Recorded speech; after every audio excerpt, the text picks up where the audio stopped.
thank you for watching this video. I am a judge, and this place is my territory. In this issue of Investigate Swords, I would like to examine several kinds of swords with you. Before we begin the survey, let me briefly explain why I became a judge. I originally loved Japanese culture, and in 2019, I came across Tolkien Rambu. This was my start as a judge. Thanks to this game, I have become more interested in Japanese swords and love looking at different swords. Then, in 2020, I moved to the Kansai region, and my opportunities to go to see swords increased dramatically. From the summer vacation of 2022, I went to various places in what I called a sword tour because there were special exhibitions of swords. By this time, I was already hooked on the fascination of swords and had become a fan of swords to the point of buying various goods. However, as I went around to different places, I realized something. That is, there are many temples and shrines, in addition to museums, where swords are preserved. That's why I wanted to find out reasons for myself, I thought. Now, let's move on. In conducting my research, I set 2 criteria and searched for applicable swords. The first condition is that the sword must be located in Kansai. This is because I set it within the range I could actually visit, considering the duration of the video production. The second condition is that the sword has a name. I thought it would be easier to research swords with names because they often have stories, and their original owners were great historical figures. Based on these conditions, I chose 3 swords to investigate. The 3 swords that fit the requirements this time are Higekiri, Hizamaru, and Juzumaru Tsunetsugu. Let's explore the reasons why swords are dedicated to temples and shrines from the history of each of these 3 swords.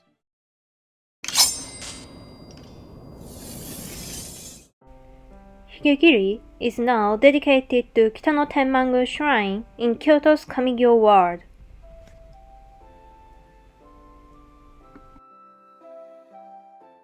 During the Heian period, Minamoto no Mitsunaka ordered a swordsmith to make 2 swords. One of the swords used to cut off the head of a criminal as a trial cut was named Higekiri because it even cut off the beard. Mitsunaka then passed the Higekiri to his son, Yorimitsu. Yorimitsu gave the Higekiri to his retainer, Watanabe no Tsuna, who used it to cut off the demon's arm at Ichijo-Modoribashi Bridge in Kyoto. This led to the Higekiri changing his name to Onikiri.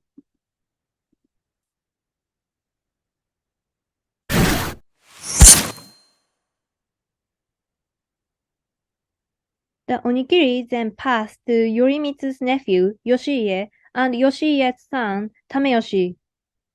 2 events occurred while Tameyoshi was in possession of the Onikiri, and it was again given other names. First, the Onikiri howled like a lion in the middle of the night, hence the name Shishinoko.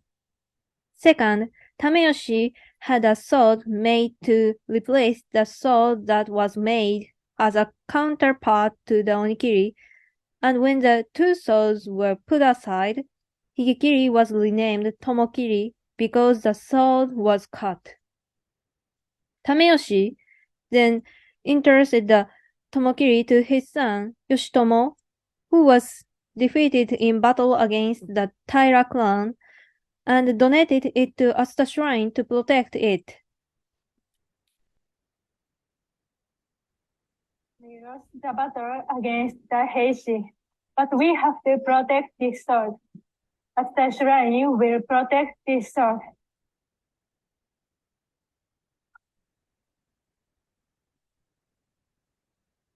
Certainly, be sure to protect these swords.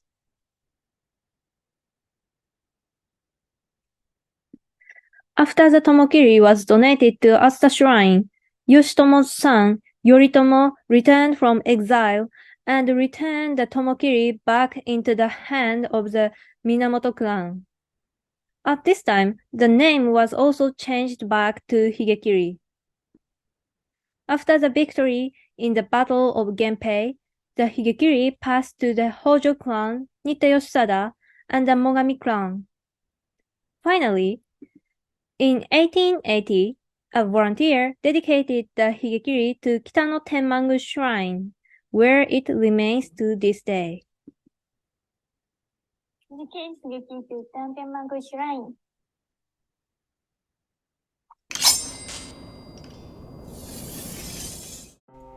Hizamaru is currently dedicated to Daikakuji Temple in Ukyo Ward, Kyoto.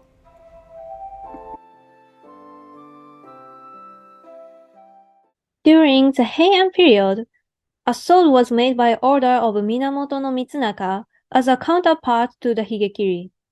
When the sword was tested on a criminal, it cut him down to the knee, thus giving it the name Hizamaru. Mitsunaka gave his son Yorimitsu a Hizamaru. One day, Yorimitsu used Hizamaru to kill a monster called the Tsuchigumo, and Hizamaru was renamed Kumokiri.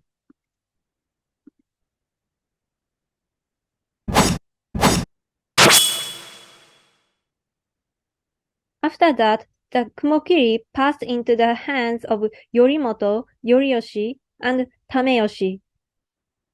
When in Tameyoshi's possession, one night the Kumokiri howled in a voice that sounded like a snake's cry and was renamed Hoemaru.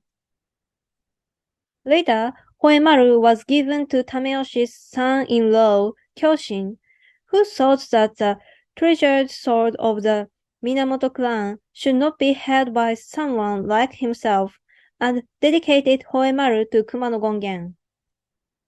This sword, which is treasure of Genji, is not something I should have. Let's dedicate it.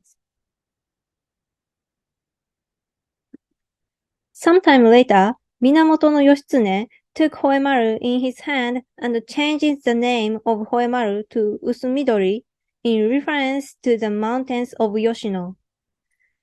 Yoshitsune won the Battle of Genpei with his use of the Usumidori, but his brother Yoritomo fell out with him, and he dedicated the Usumidori again to Kumano Gongen.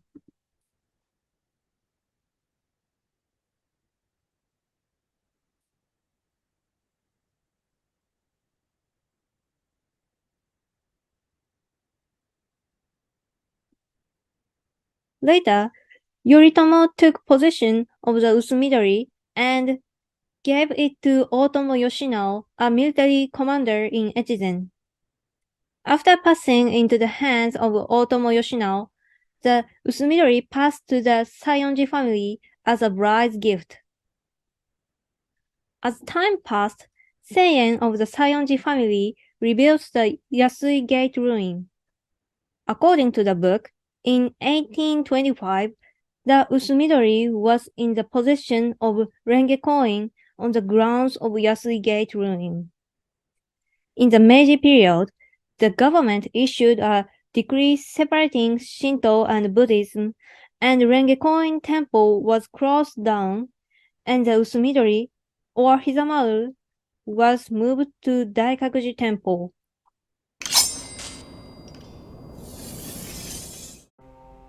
Juzumaru Tsunetsugu is now dedicated to Honkoji Temple in Amagasaki, Hyogo Prefecture. Juzumaru Tsunetsugu was made in the early Kamakura period by Aoe Tsunetsugu, a swordsmith in Bichu. Later, Haki Sanenaga, who ruled the southern part of Kai province, took possession of Juzumaru Tsunetsugu.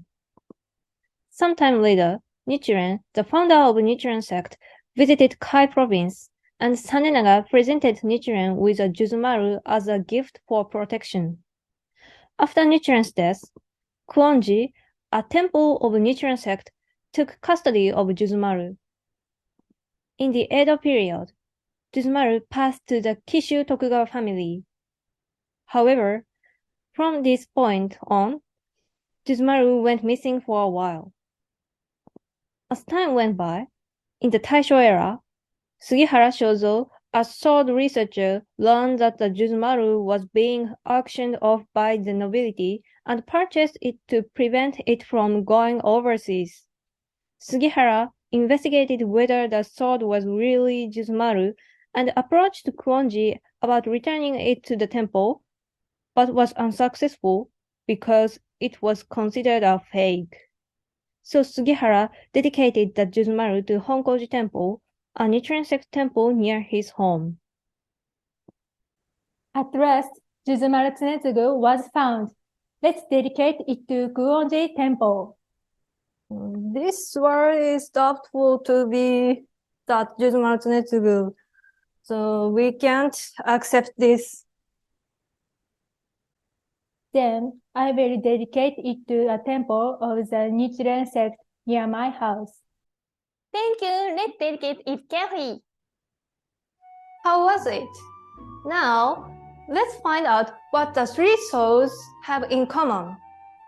First, as expected, these three souls were owned by famous people in Japanese history.